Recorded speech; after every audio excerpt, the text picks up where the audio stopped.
Okay, moving on to our last part of the show.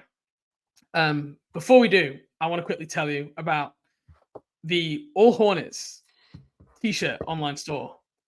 This podcast is brought to you by allhornets.com, credential Charlotte Hornets media outlet.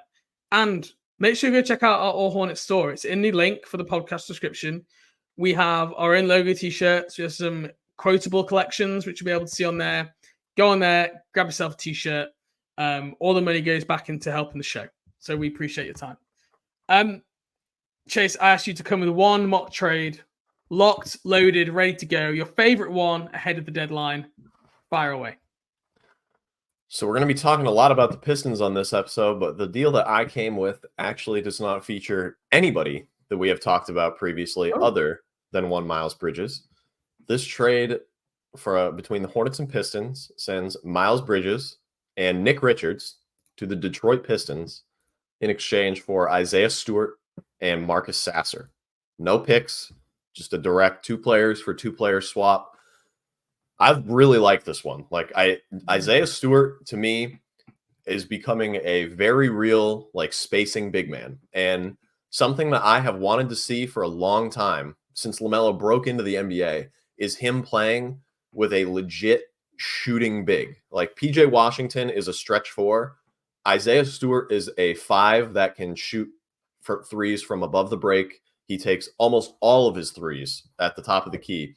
And this year, especially, he is having a resurgence, or not a resurgence. He's emerging as a real volume shooter at the 5 spot.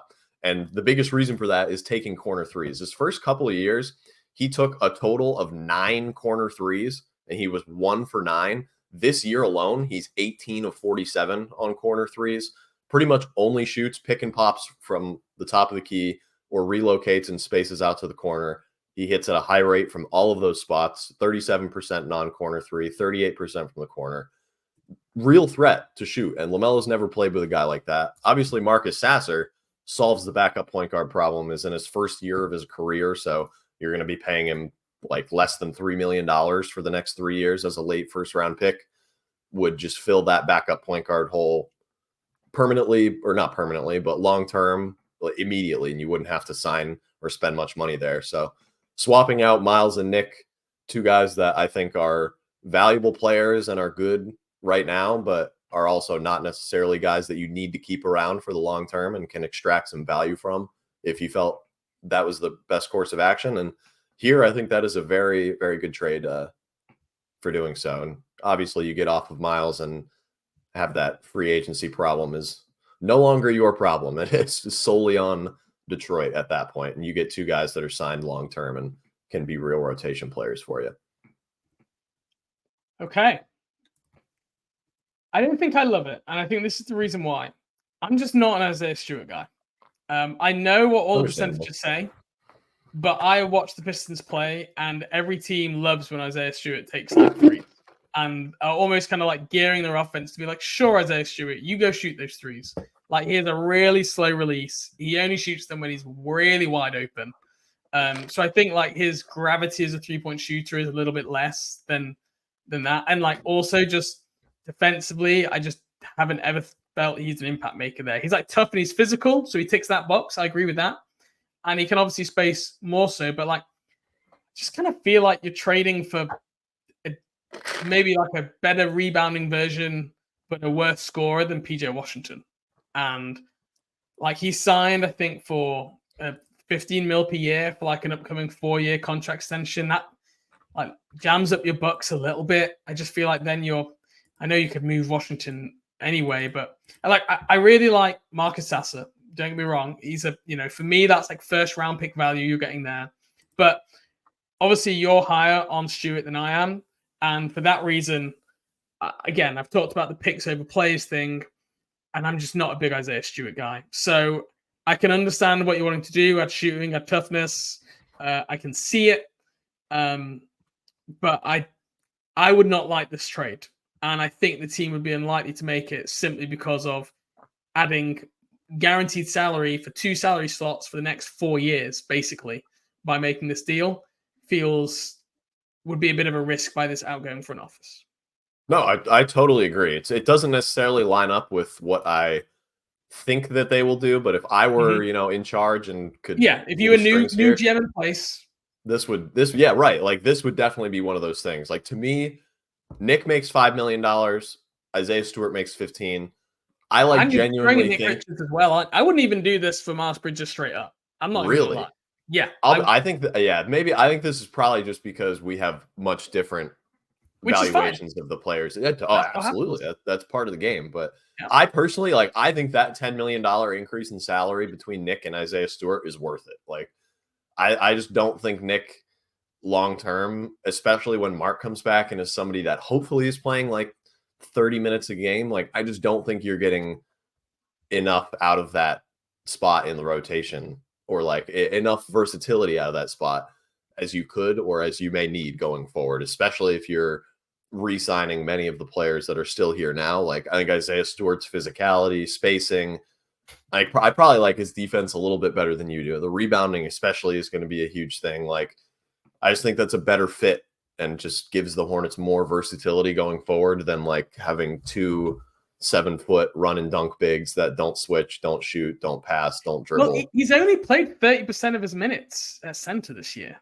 Yes, that is true. He's been playing a lot of 4 with Detroit, which I think would help even further. He wouldn't have to be a 4, and because Detroit has like their roster is like 75% centers, so I think he would be like purely a 5 on pretty much any other team. But Detroit has Jalen Duren, had Marvin Bagley.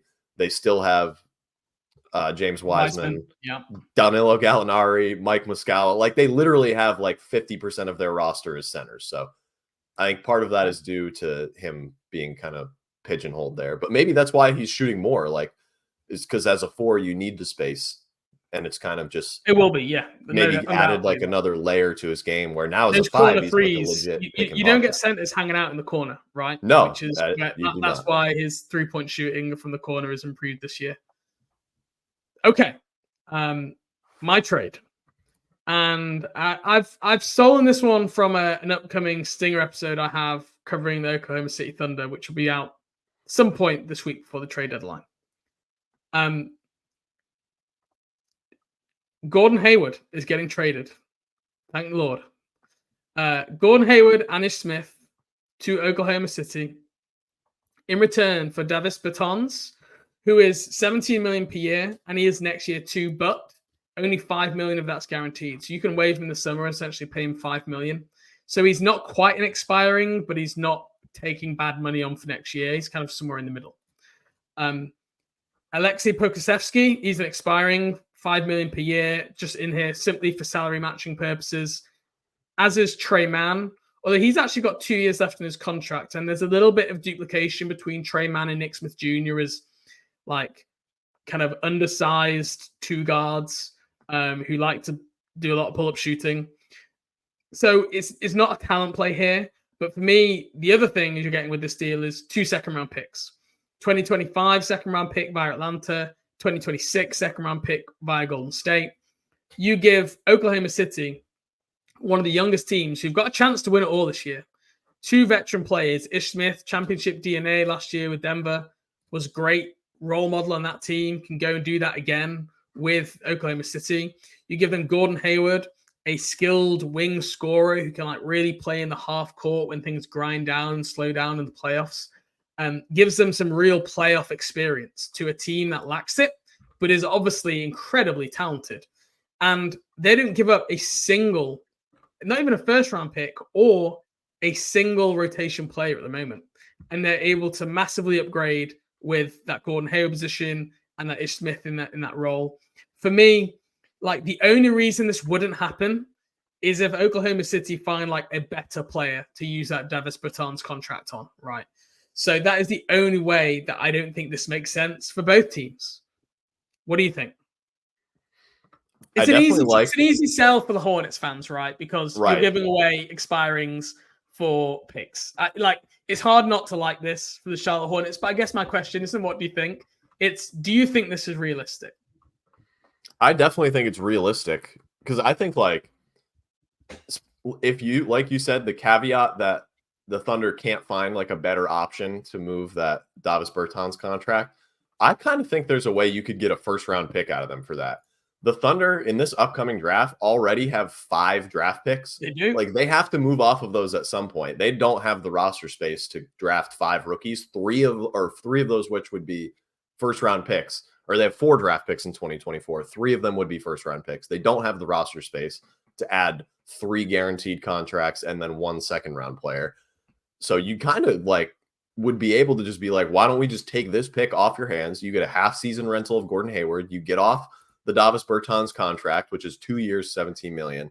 You get 2 roster spaces open next year for either for new players that you want to sign off the market or to replace them with more rookie contract guys. Yeah. Like you're doing them many favors here, like giving them a good player, relieving their salary books, giving them more roster space to work with.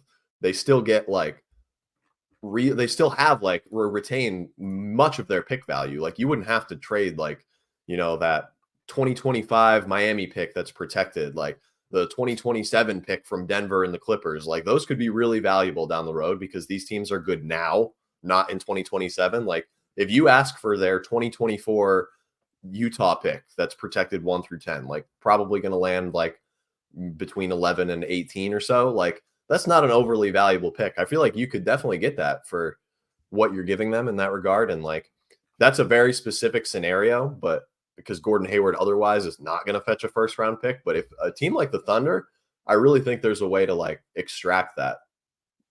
Even if it may seem like overvaluing him, I think there's a way to do it.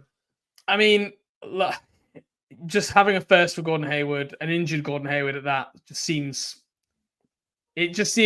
a little bit too good to be true. I completely agree. A little bit more realistic, but they like you could say that with any Thunder trade. You've got enough first, just make it a first. Right. Any deal you want to make, you can make that argument. So, yeah, it's interesting. I mean, there are also ways where you could like do a PJ Washington in this. So you take out Poku and Man, and you just do PJ for Bertans, and then maybe you do a first then. So then you're adding like, you know, not just a good player for this year, but someone who's under contract going forward on a declining contract who can fit in as like a stretch 4 as well and can play some small ball center. That's another option as you can do this shit. There's some interesting, I think, machinations in terms of the OKC and Charlotte as trade partners. And you never hear from the Thunder as like leaking trade stuff. So you don't think, oh, well, we've not heard the Thunder being interested.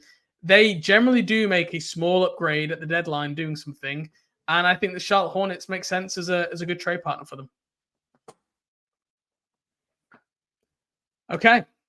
Well, I think that's everything for the show for this week, Chase. We will be back next week. We're not quite sure when yet. We might be recording on Monday, but then if we publish Tuesday, then it's going to be out of date very quickly because that's the trade deadline day. So we're not sure what we're doing, but we're going to be back talking post-trade deadline very, very shortly.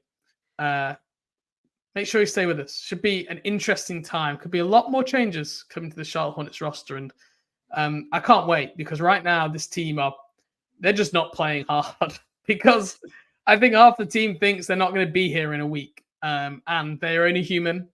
And that's the kind of stuff that happens. So, Chase, thanks for joining me today. Good talking to you. And we will speak next week at some point.